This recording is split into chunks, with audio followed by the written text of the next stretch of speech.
Have you ever felt the pressure to conform? The world demands that we bow down to its standards, even when they conflict with our convictions. What happens when your values are tested?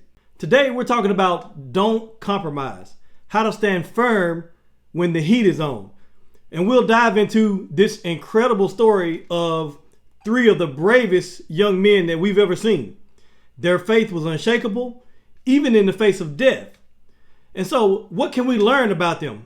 What can we learn about their courage, their conviction, and God's faithfulness? Well, let's find out. Let me tell you, I've faced moments where compromise felt like it was the easy way out.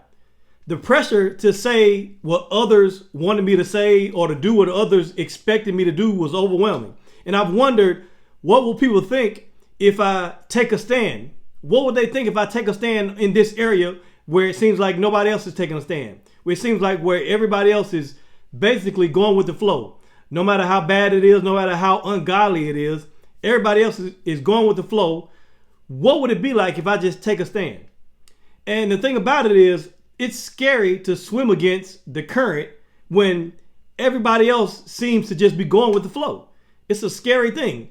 And the reason why it's so scary is because as human beings, we want to fit in.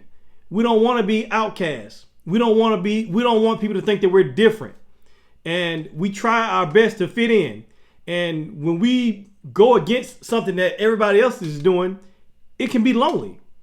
It's really lonely because everybody else is over here doing this one thing and you over here by yourself doing the right thing, and it can be lonely.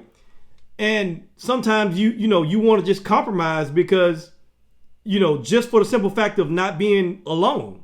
And I think most of us have been there before. I know most of us have been there before, whether it's at work or in our families or with our friends. We've all faced situations where standing up for what's right could cost us something. It could cost us a lot. It could cost us our reputation. It could cost you friendships and relationships, or even it can cost you opportunities or your job or something like that. But the truth is, compromise is easy. Compromise is really easy. But even though compromise is easy, conviction is costly. And yet God has called us to stand firm in our convictions and to stand firm in the things that we say we believe in. God has called us to stand firm in those areas. And so in the book of Daniel, in chapter 3, there were these three young men, Shadrach, Meshach, and Abednego. You've probably heard of this story. These three young men, they show us what it looks like to stand firm, to stand solid, to stand 10 toes down on something that they believed in. And so if you look in Daniel in chapter 3, it talks about these three boys and their battle, and they took a stand against King Nebuchadnezzar. Now, these boys, I'm going to read verse 12 in Daniel chapter 3. But before I do that, I want to catch you up because I'm kind of jumping right in the middle of the chapter. But I want to set the groundwork and the foundation for what's going on here. And so in Daniel chapter 3, King Nebuchadnezzar, he constructs this huge, massive gold statue. And the statue was huge. It was 90 feet tall, 9 feet wide. And he set it up in Babylon. And Shadrach, Meshach, and Abednego, along with Daniel, they were in Babylon. They were pretty much captives in that land. And because it wasn't their land, they were all captured in that land. And so King Nebuchadnezzar sets up this huge statue, and then he summons all of his high-ranking officials, including the governors and the judges and the magistrates and all these people, and he brings them all together for a statue dedication ceremony. And then they announce that the people of all nations in all languages, no matter who you are, must bow down and worship this statue. And they said whenever they play the music, they were going to play some music over, not over a loud, I was gonna say loudspeaker, but whatever they had, they was gonna play the music. And when you hear the music, that is your cue to bow down and worship this statue. And so, whenever it says whenever whenever you hear the musical instruments, bow down and worship.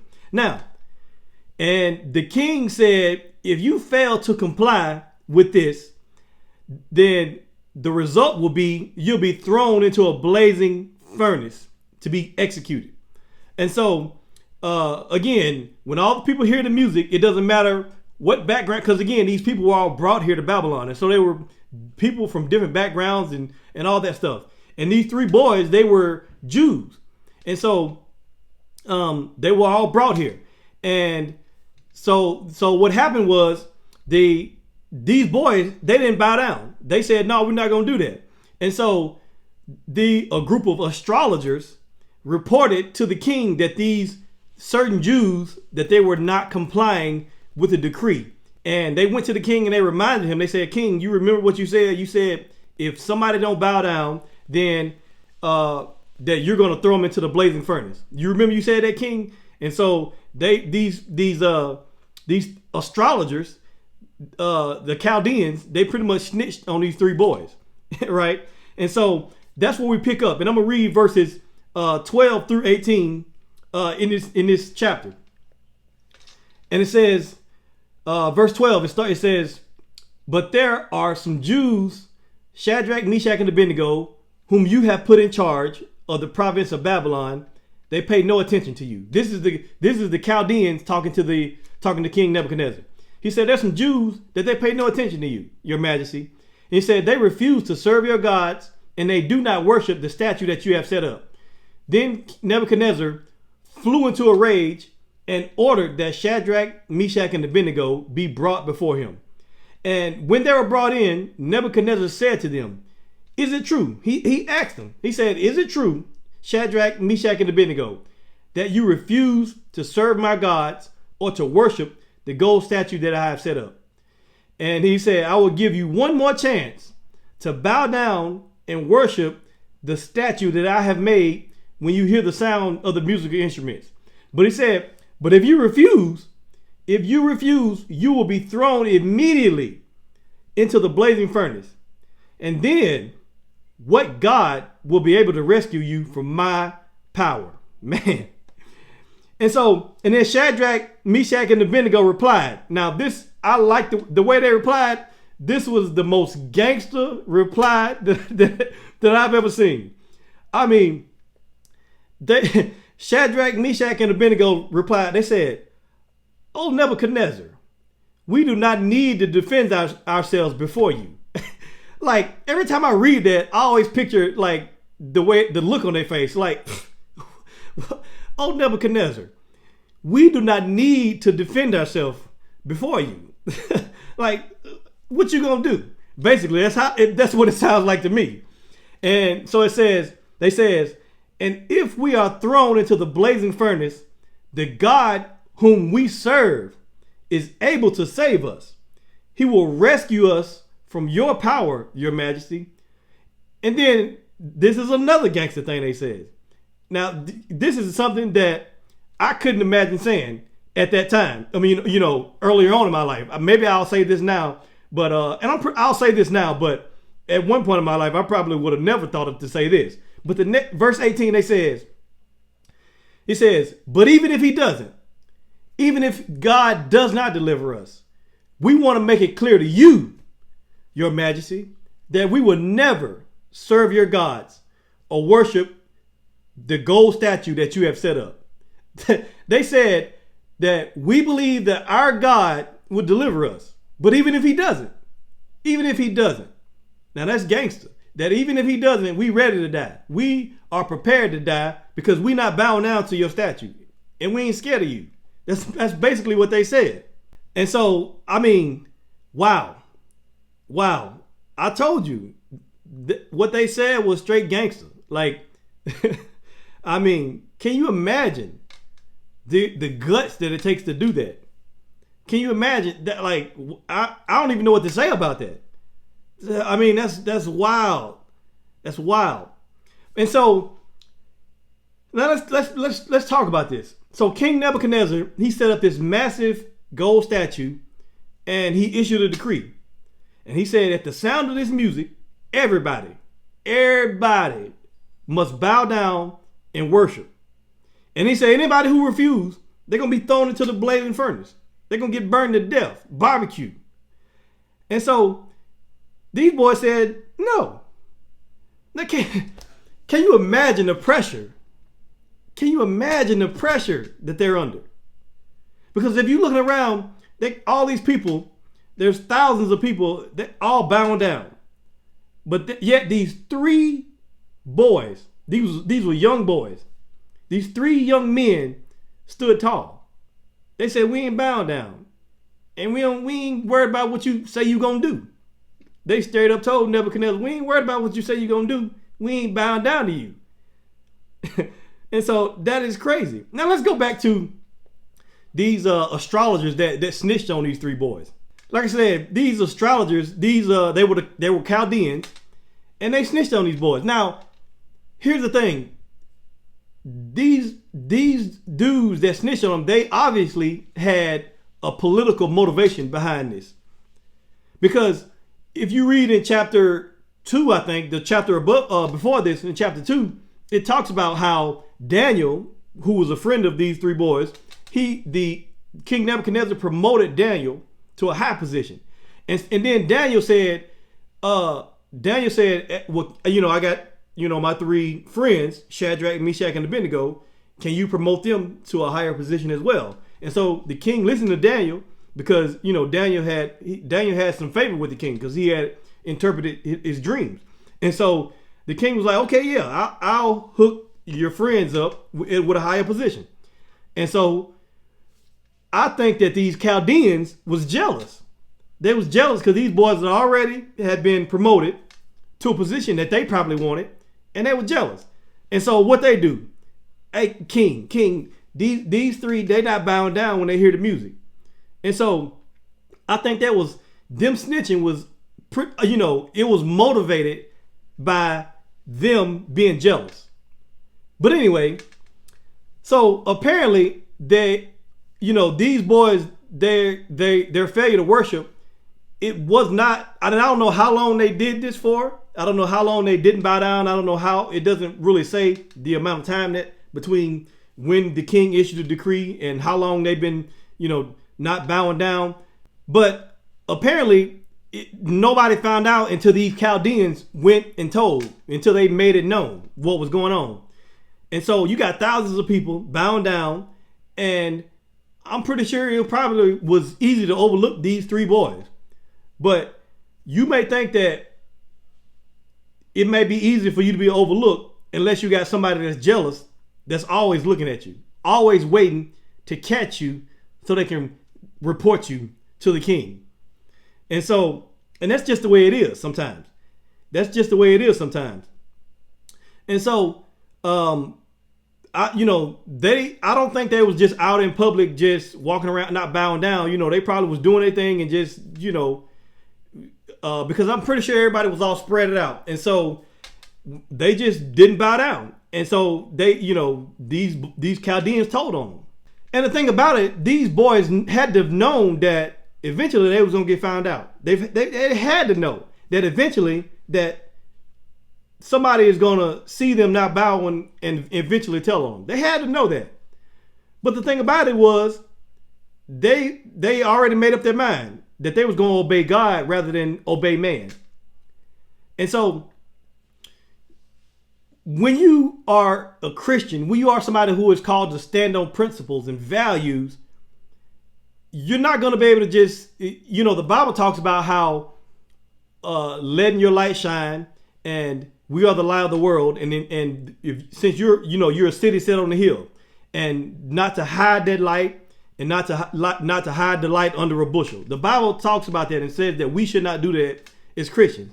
And so this is a prime example of these boys not hiding what their light. They're not hiding what they're doing. They're not hiding their ability to stand out and stand against what was going on. And so They wasn't discreet about it, and they didn't hide their light. And so this took tremendous amount of courage. While everybody else is compromising, this took tremendous amount of courage to stand tall. And they did this, and it made the king furious. The king was furious. And so, but when the astrologers told the king that these 3 boys didn't bow down, the king said, all right, well, bring them here.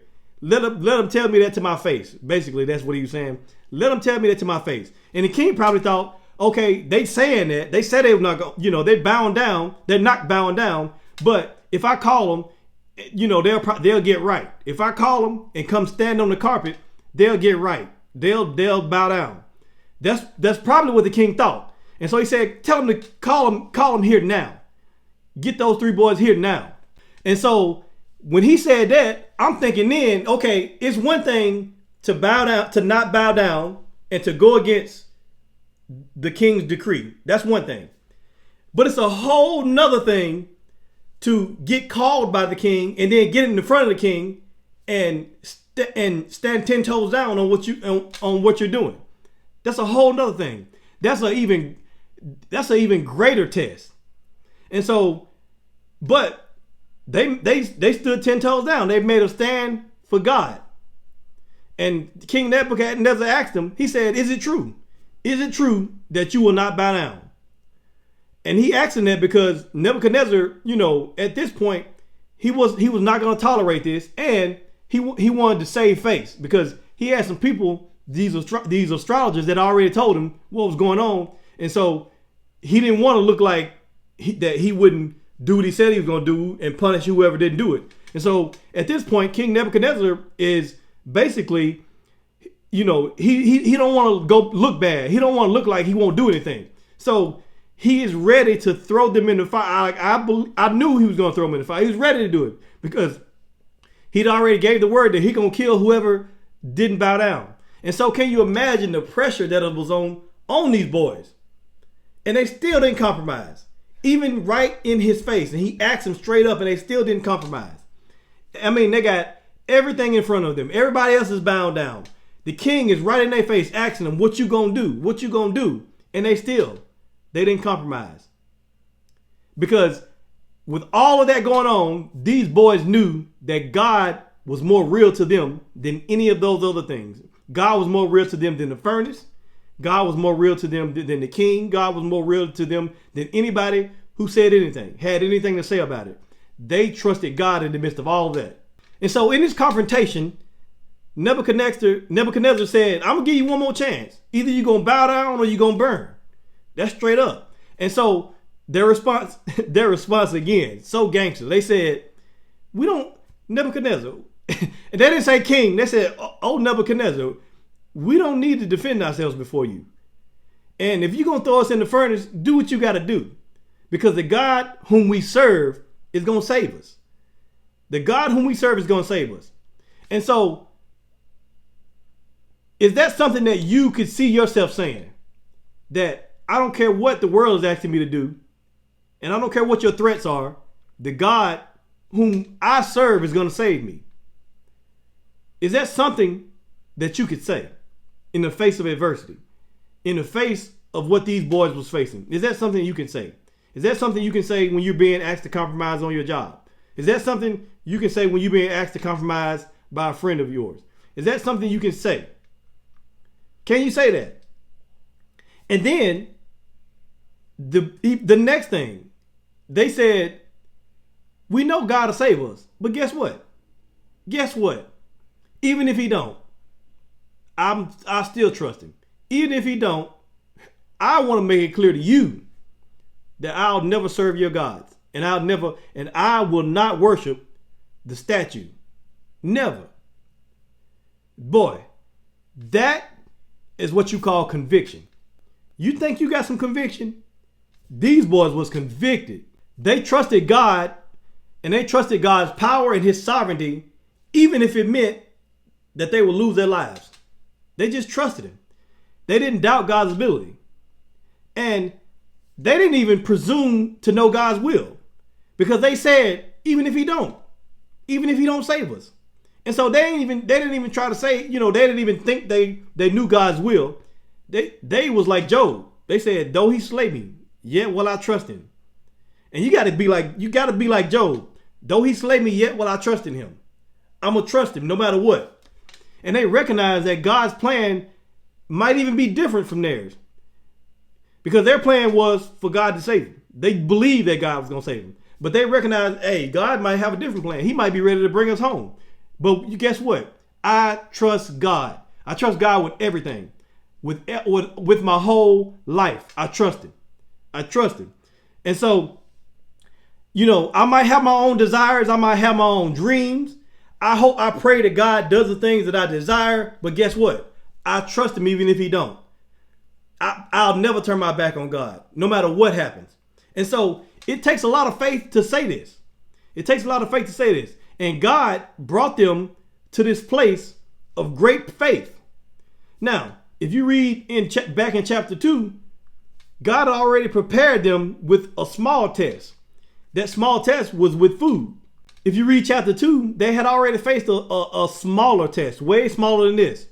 And they stood firm. They stood 10 toes down when they was challenged to eat the king's food. But they didn't eat the food. And they saw how God blessed them in their obedience. And that gave them the courage to obey now. Even when the stakes are much higher, that gave them the courage. And see, many of us fail in our obedience because we wait for something big to test our faith before we start really small and obey God in some of the smaller things.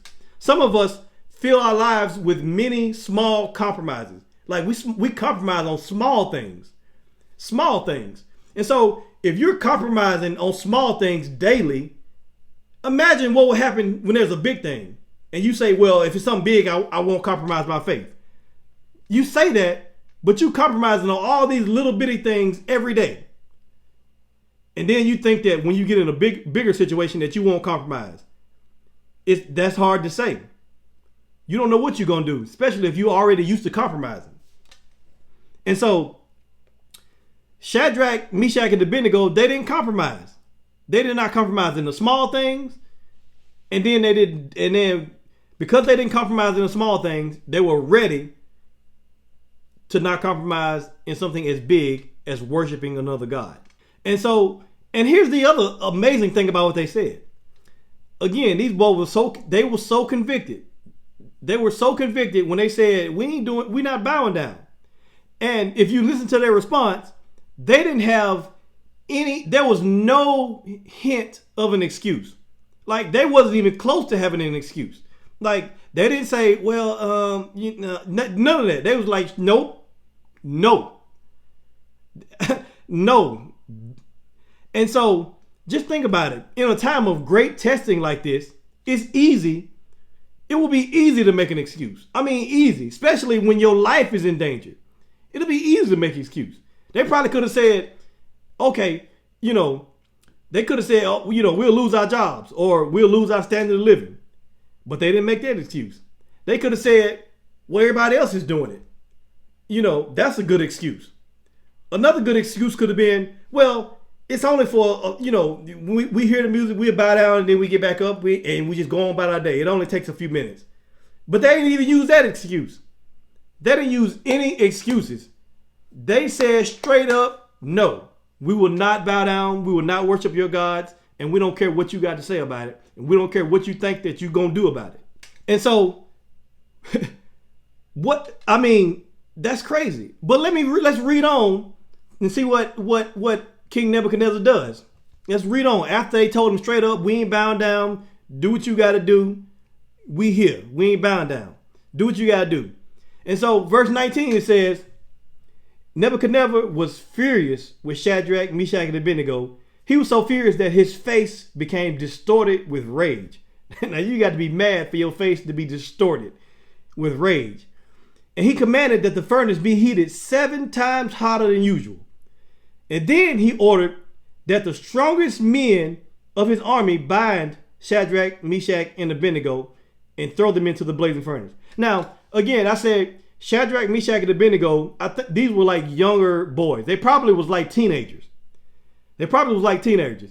And for these teenagers, the king was so mad, he said, give me the strongest grown men that we got to tie them up and bound them and throw them in the fire. Now you're going to get the strongest men you got. That's just how mad he was. And so they tied them up, threw them in the furnace, fully dressed in their pants, turbans, and robes and other garments. And because the king, in his anger, he demanded that the fire, he demanded such a hot fire in the furnace, the flames killed the soldiers as they threw the 3 men in.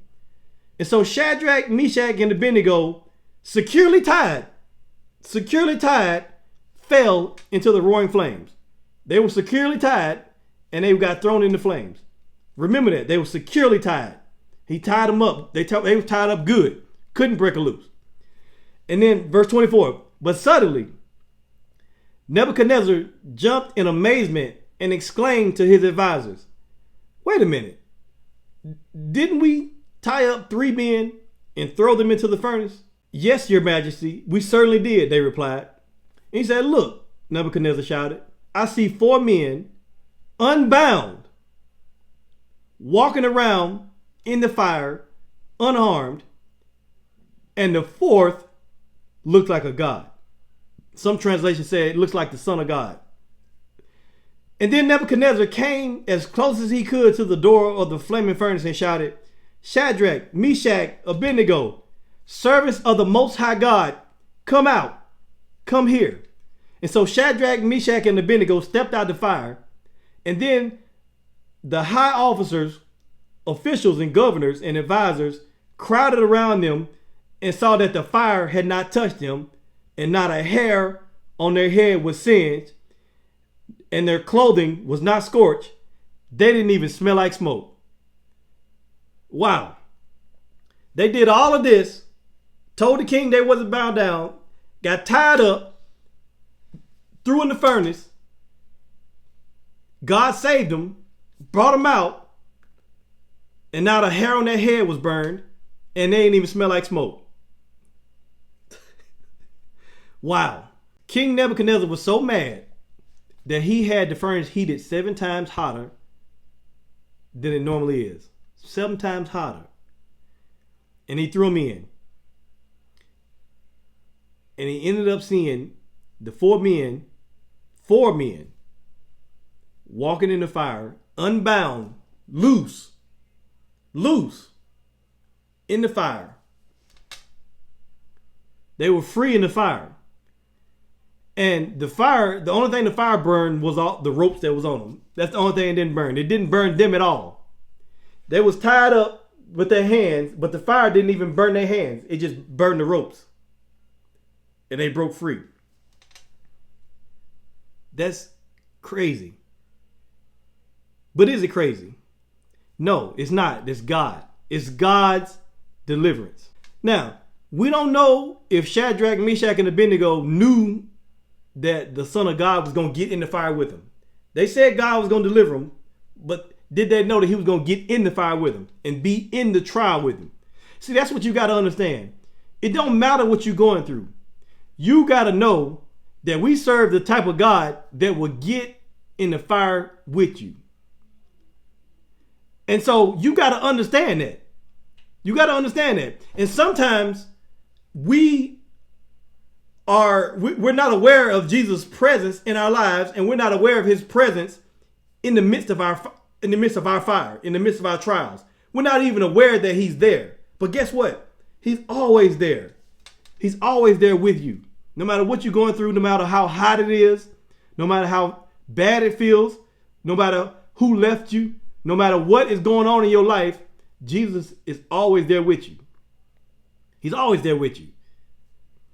And so the scripture said they came out, not a hair on their head was singed. They didn't even smell like smoke. And because of it, this is basically showing you how complete their deliverance was. Because when God delivers you, he delivers you all the way. You ain't even going to smell like what happened. You're not even going to smell like it. Because God delivers you completely. And so, what about you? Where is God calling you to stand firm? Where is God calling you to take a stand? Where is God calling you to not compromise and stand 10 toes down on something that you value? Where is God calling you to do that? Is it in your workplace? Is it in your job? Is it with your relationships? Where is it? Maybe it's your faith. Maybe it's your faith, and maybe it's you speaking the truth even when it's unpopular to speak the truth. Maybe it's just that. And see, remember, standing for God, it often means that you're standing alone. Often. It means that when you stand for God, a lot of times you are standing alone. Nobody else is standing with you. But again, you're never truly alone. God is always with you. He's with you in the fire, just as he was with these 3 boys. And so after God delivered these boys right in front of the king, it says at the end of that chapter, it says that King Nebuchadnezzar praises God. He praises the God of Shadrach, Meshach, and Abednego. He said, praise to the God of Shadrach, Meshach, and Abednego, because he witnessed a miraculous deliverance from a furnace that he said heated up seven more times. He witnessed this miraculous deliverance. And so he acknowledges that God rescued them. He acknowledges that. He acknowledges that God rescued them because they trusted in God and they refused to worship another God, even in the face of death. And so because of that, King Nebuchadnezzar issues another decree. And he says, anyone who speaks against the God of Shadrach, Meshach, and Abednego will face severe punishment. Now he went from saying, if you don't worship my God and my statue, you're going to face punishment. He went from saying that to saying, if anybody says anything about the God of Shadrach, Meshach, and Abednego, you're going to face severe punishment. You see how God will turn the whole thing around. No matter what is going on, God can turn the whole thing around. And finally, Nebuchadnezzar, and then after he said that, guess what he did? He promotes these 3 men to even higher positions in Babylon. They had already got promoted before this incident. Then after this incident, they get promoted even higher. See what happens when you stand 10 toes down and you don't compromise. In the end, God will always elevate you and take you higher. No matter how long it takes. You might not he might not elevate you right then, like he did these boys, but at some point, as your reward for not sacrificing, for not compromising, your reward for not compromising will always be a promotion. At some point. Because here's the thing about compromise. Compromise might feel comfortable, but conviction leads to courage. I'll say that again. Compromise may feel comfortable, but conviction leads to courage. And so let's be the people of God who trust God no matter the cost. When the world tells us to bow down, let's stand tall. When the heat is on, let's remember that God is with us in the fire. And so let's be steadfast, unmovable, always abounding in the work of the Lord. For as much as you know, your labor is not in vain in the Lord. Let's live with conviction and let's not compromise. That's it. That's all I got for this video. Thank you for watching. Share this with somebody who you know needs to hear this message. And until the next video, stay blessed.